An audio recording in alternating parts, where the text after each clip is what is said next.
seni bikin yang tanpa masalah, yang tidak menimbulkan masalah baru gitu. Jadi intinya itu ada penyelesaian masalah yang tidak harus seperti itu gitu, pakai drama, pakai apalah yang. Terus cerita ketiga, banyak peristiwa-peristiwa sosial, saya ulang lagi, peristiwa-peristiwa sosial yang penyelesaiannya itu juga agak lewat pengadilan. Ada ayat wa Daud wa Sulaiman idh yahkumani fil harthi idh nafashat fihi ghanamul qaum. Itu yang diceritakan di beberapa tafsir. Ada cerita unik begini, ada dua perempuan kakak beradik, sama-sama punya anak, kebetulan sama-sama ganteng. Karena masih kecil itu kan mirip, saya ulang lagi, karena masih kecil itu mirip, karena sama-sama Arab, tidak Arab sama Kebumen. Kalau sama Kebumen kan hidungnya beda, sama-sama Arab, bukan sama-sama Arab, sama-sama ganteng. Singkat cerita, yang satu ini dimakan serigala, anaknya yang satu dimakan serigala. Kemudian semuanya mengklaim yang dimakan tuh anak kamu, bukan anak saya, sehingga anak satu ini milik saya. Yang satu bilang ini anak saya yang selamat, yang anak kamu dimakan serigala. Nabi Daud ketika ada pengadilan seperti itu menghukumi yang argumentasinya meyakinkan. Sudah, ini milik kamu karena kamu lebih berargumentasi. Setelah keluar, kata Nabi Sulaiman, pas itu masih kecil, kalau hakimnya saya, keputusannya tidak seperti itu. Karena Nabi Dawud itu demokratis. Saya pokoknya tidak akan keluar dari jalur Quran sebagai pemenuhan, karena saya Profesor Quraisy, Profesor Zain itu orang yang sangat menukini Quran. Terus kata Nabi Dawud, Sulaiman sini, sudah kamu saja yang mengadili. Ternyata apa Nabi Sulaiman itu? Ngambil pisau. Mana anak yang selamat? Ini, udah kita bagi dua saja supaya agak konflik gitu. Terus ada yang nangis histeris, menangis nangis, yang satu tenang saja. Terus sama Nabi Sulaiman, anaknya dikasihkan yang nangis.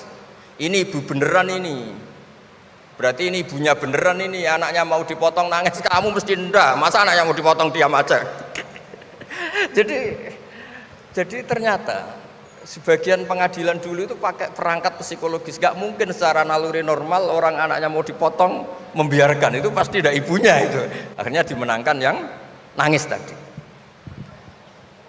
Jadi banyak cerita di literatur saya, itu tidak semua masalah atau kemungkaran atau maksiat atau apa itu diselesaikan pakai cara-cara mempermalukan di depan umum atau pidato berapi-api yang mojokkan sana sini. Cerita saya yang terakhir adalah tentang Rasulullah Muhammad SAW. Itu ada orang yang jenisnya hipersek atau hiper lah. Itu dia mau masuk Islam tuh problemnya karena dilarang zina, dilarang seks bebas, gaduh di masjid itu. Nabi memang kalau nemuin tamu di masjid karena itu wilayah publik. Nabi tanya, loh kenapa gaduh? Itu ada pemuda yang ingin masuk Islam tapi yasta'dzinu fi zina, dia minta izin supaya tetap boleh zina. Nah, kenapa gaduh? Semua sahabat melarang karena itu nggak mungkin, makanya nggak boleh ketemu jenengan itu. Kata Nabi, enggak apa-apa, suruh ketemu saya. Setelah ketemu Rasulullah di depan beliau, apa betul kamu pemuda yang ingin masuk Islam tapi minta izin tetap boleh zina? Iya ya Rasulullah. Apa jawabannya Nabi itu unik. Atuhibbuhu li ummik, pertama, kamu suka kalau ibu kamu profesinya seperti itu kemudian dinikmati hidung-hidung belang? Enggak Nabi, kalau ada orang gitu sama ibu saya tak pukul.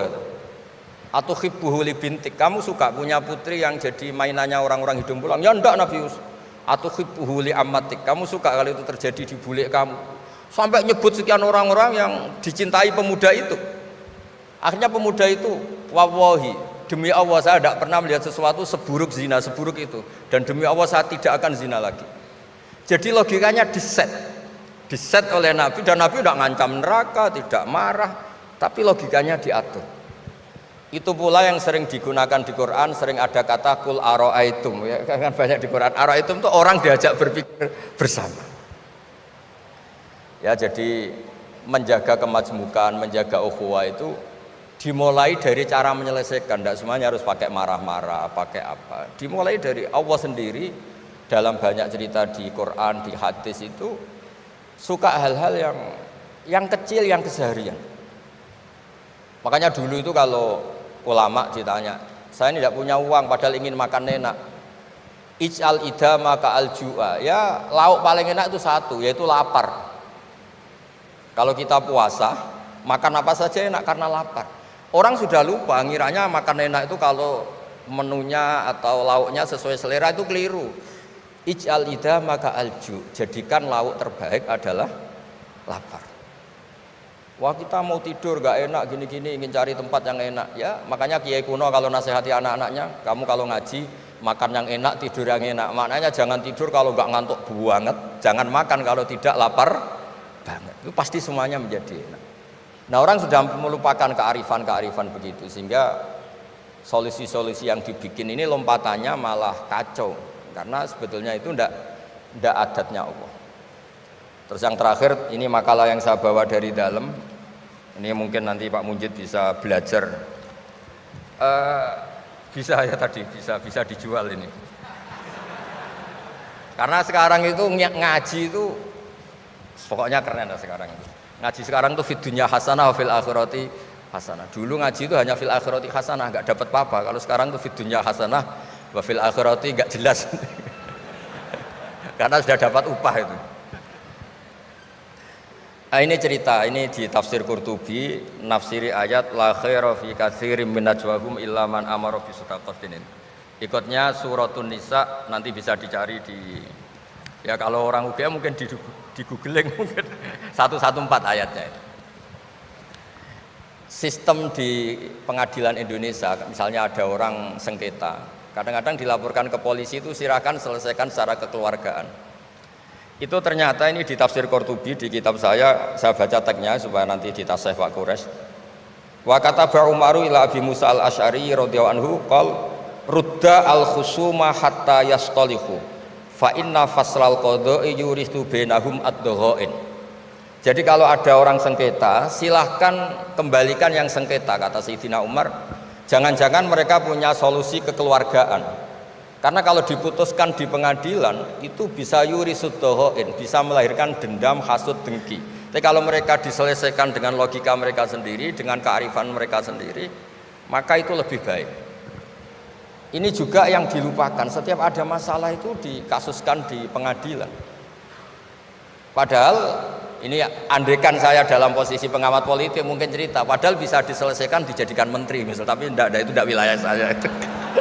Tapi itu udah wilayah saya.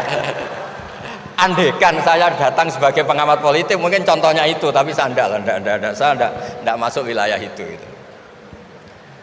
Cerita-cerita itu masyhur itu. Dulu ini cerita lagi ke Habib Quraisy di Abi Quraisy ya. Pernah ada orang itu saking solehnya beli tanah. Mestinya beli tanah seisinya, lala tanah itu emasnya banyak. Setelah itu orang itu bilang, saya ini hanya beli tanah kok isinya emas banyak, ini gimana? Bilang sama penjualnya. Penjualnya nggak mau, enggak, saya jual tanah seisinya, emas itu milik kamu, enggak, saya beli tanah kok dapat emas. Itu dulu penyelesaiannya bilang, kamu punya anak putri, kamu punya anak laki, ya sudah besanan saja biar nggak kelio. Jadi dulu banyak cerita-cerita kearifan yang orang itu udah harus rame-rame di pengadilan. Ya tadi andaikan saya politik, mungkin contohnya nggak usah di MK lah, dimenterikan gitu. Bisa andaikan saya politikus. Tapi tidaklah, itu tidak wilayah saya. Jadi di antara kebaikan Islam, benan nas, bukan benal muslimin, bukan benal muslim wal kafir. Benan nas. Kita rukun sesama non muslim itu juga ajaran Islam. La khaira fi katsirin min najwahum.